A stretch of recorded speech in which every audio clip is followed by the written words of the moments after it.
আসসালামু আলাইকুম রহমতুল্লাহি আবরাকাতুহু। দর্শক মণ্ডলী, আমি এখন যে আলোচনাটা করছি এটি মূলত মহিলাদের জন্য।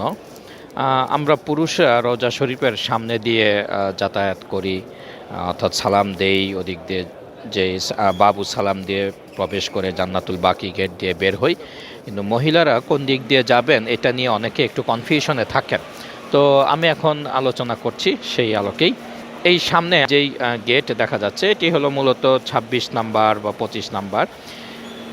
এই গেটগুলি দিয়ে মহিলারা প্রবেশ করেন, অথবা আমি এই যে জুম করছি, এই যে কাঠের যেই বেড়া দেওয়া, অর্থাৎ কাঠের বেড়ার এই পাশের আমরা পুরুষরা অবস্থান করি, আর ওই পাশে মহিলাগণ নামাজ পড়েন সব সময়। এটা সব সময়ের জন্য খোলা থাকে, তবে ফজর এবং জোহরের পর এবং এশার পরে এই দিক দিয়ে একটা রাস্তা তৈরি করে হবে। এই যে আপনারা যে রাস্তাটা দেখতে পাচ্ছেন, এদিক দিয়েই মূলত রাস্তাটি করে দেওয়া হয়। এই রাস্তা দিয়ে এসে এই যে বড় গেট দেখা যাচ্ছে, এই গেট দিয়ে মহিলাগণ প্রবেশ করবেন। অর্থাৎ এখানে এখন পুরুষরা অবস্থান করছে। তো আমি মহিলাদের সুবিধার্থে একটু ভালো করে বুঝিয়ে দেওয়ার চেষ্টা করছি। এই যে আমি এখন যেই বরাবর যাচ্ছি, এই বরাবরই সামনে রওজা। এখন পুরুষ দেখা যাচ্ছে ফজরের পরে, জোহরের পরে এবং রাত্রে আসার পরে এখানে পুরুষ উঠিয়ে দিয়ে হাতের ডানে একটি পর্দা দিয়ে রাস্তা তৈরি করে দেওয়া হবে। এখন আমি রওজার পিছন দিকে যাচ্ছি, এদিকেই ঠিক এই বরাবর মহিলাগণ আসবেন। এসে অনেক মহিলাগণ একটু কনফিউশনে পড়ে যান যে কোন দিকে আসলে রওজা শরীফটা।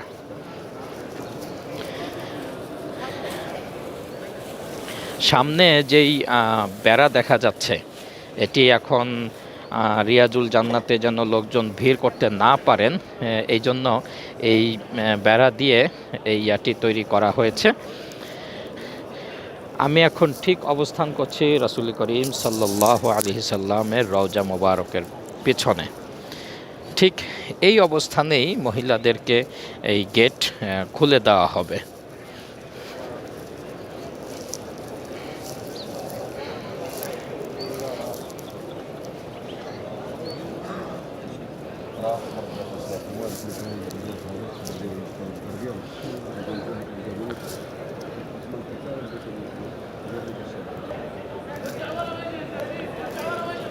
এই যে হাতের বামে দেখতে পাচ্ছেন, এটা হলো রওজা শরীফ। এখানে এসে এই হাতের বামে এসে আপনারা প্রথমে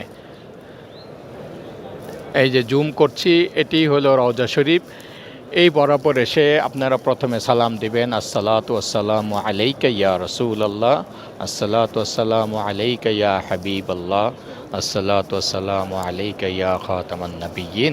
এরকম বিভিন্নভাবে আপনি সালাম দিতে পারেন। সালাম দেওয়ার পরে ওখানে দাঁড়িয়েই হযরত আবু বকর সিদ্দিক রাদিয়াল্লাহু তাআলা আনহুকে উদ্দেশ্য করে সালাম দিবেন, আসসালামু আলাইকা ইয়া আবা বকর সিদ্দিক রাদিয়াল্লাহু তাআলা আনকা। এরপর এখানে দাঁড়িয়েই হজরত ওমর রাদিয়াল্লাহু তাআলা আনহুকে উদ্দেশ্য করে সালাম দিবেন, ইয়া ওমর ফারুক রাদিয়াল্লাহু তাআলা আনকা, আসসালামু আলাইকা ইয়া আমিরুল মুমিনিন ওমর ইবনুল খাত্তাব রাদিয়াল্লাহু তাআলা আনহু।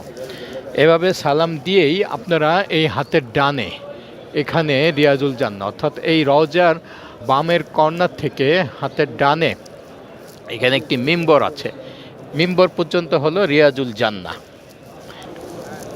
আপনারা মহিলাগণ এই বরাবর আসবেন। এই বরাবর এসে এই যে মাঝখানে যে অংশটা দেখা যাচ্ছে, এই যে ঘড়ির বাম পাশে, অর্থাৎ এই জায়গাটি এই বরাবরই হলো, এই যে লোকটি দাঁড়িয়ে আছে এই বরাবর হলো হযরত রাসূল করিম সাল্লাল্লাহু আলাইহি সাল্লাম এবং হযরত আবু বকর, হযরত ওমর রাদিয়াল্লাহু তাআলা আনহু রওজা মোবারক। আপনারা এই বরাবর এসে এখানে সালাম দিবেন, আসসালাতু আসসালামু আলাইকা ইয়া রাসূলুল্লাহ, আসসালাতু আসসালামু আলাইকা ইয়া হাবিবাল্লাহ। এই যে পুরাটা যা দেখতে পাচ্ছেন, পুরাটাই কিন্তু রওজা শরীফের ভিতরের অংশ। এর ভিতরে মহিলাগণ এই বাইরে অর্থাৎ এদিক দিয়ে পেছন দিক দিয়ে সালাম দিয়ে থাকেন এবং এক জায়গায় দাঁড়িয়েই আপনারা তিনজনকে সালাম দিবেন। প্রথমে রাসূল করিম সাল্লাল্লাহু আলাইহি সাল্লামকে উদ্দেশ্য করে আসসালাতু ওয়াসসালামু আলাইকা ইয়া রাসূলাল্লাহ, তারপর এখানে দাঁড়িয়েই একটু বাম দিকে এক কদম দুই কদম বামে হেঁটে সালাম দিবেন আসসালামু আলাইকা ইয়া আবা বকরিন সিদ্দিক রাদিয়াল্লাহু তাআলা আনকা। এরপরে আরেকটু বামে আরেক কদম সরে গিয়ে সালাম দিবেন আসসালামু আলাইকা ইয়া ওমর ইবনুল খাত্তাব রাদিয়াল্লাহু তাআলা আনকা। এরপরে এই হাতের ডানেই এই ভিতরেই কিন্তু রিয়াজুল জান্নাহ, এই যে রওজা শরীফের এই ওয়াল থেকে শুরু করে, অর্থাৎ এই ওয়ালের ডান পাশের জায়গাটুকুই রিয়াজুল জান্নাহ। আবার লক্ষ্য করুন মহিলাগণ, আপনারা সবাই এই ভিতরে গিয়ে নামাজ পড়ার চেষ্টা করবেন। আমার রিয়াজুল জান্নাহ সম্পর্কিত আরেকটি ভিডিও রয়েছে, সেই ভিডিওতে আপনারা দেখতে পারবেন রিয়াজুল জান্নাহ কতটুকু কী। তো এখানে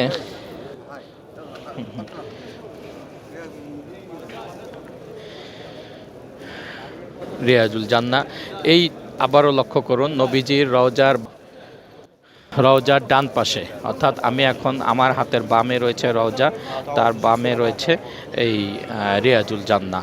আর এই যে উঁচু জায়গাটি দেখতে পাচ্ছেন, এটি হলো হযরত বিলাল রাদিয়াল্লাহু তাআলা আনহু এখানে আজান দিতেন, এখনও এখানে আজান হয়, এটিও কিন্তু রিয়াজুল জান্নাহর অংশ। আর আরেকটি যেটি এই বছর নতুন করে কনফিউশন তৈরি হয়েছে, আগে শুধু রিয়াজুল জান্নাতে ছিল সবুজ কার্পেট, এখন সমস্ত আশেপাশের এই জায়গাগুলিতেও আশেপাশে এই জায়গাগুলিতেও এই রঙের কার্পেট দিয়ে দেওয়া হয়েছে। আপনারা দেখতে পাচ্ছেন, যেটি আগে রিয়াজুল জান্নার কার্পেট বলেই আমরা চিনতাম, এখন মসজিদে পাবেন লাল কার্পেট, আর এই পুরাতন মসজিদের এখানেই পাবেন এই রঙের কার্পেট। তবে আপনারা মহিলাগণ জিজ্ঞেস করবেন, গাইড থাকেন যে রিয়াজুল জান্নাহ, তবে চেষ্টা করবেন ওই যে বললাম বেলাল রাদিয়াল্লাহু তাআলা আনহুর যে উঁচু জায়গাটা আজান দেওয়ার, সেই জায়গা থেকে শুরু করে আপনারা এই হাতের বামে এই রওজার এখানে নামাজ পড়ার জন্য, এটি রিয়াজুল জান্নাহ। তবে এই পাশে নয়, অর্থাৎ এই ওয়ালের ওই পাশ থেকে শুরু করে সামনে যতটুকু পর্দা থাকবে ওই পর্দার অংশটুকু রিয়াজুল জান্নাহ। অর্থাৎ এই যে পুলিশ ভাই দাঁড়িয়ে আছেন, এই যে পুলিশ ভাই দেখতে পাচ্ছেন, এই যে পর্দা ফোল্ডিং করা রয়েছে, এই পর্দা তখন মহিলাদের জন্য টেনে দেওয়া হবে সামনে, তো সেখানেই আপনারা নামাজটি আদায় করবেন।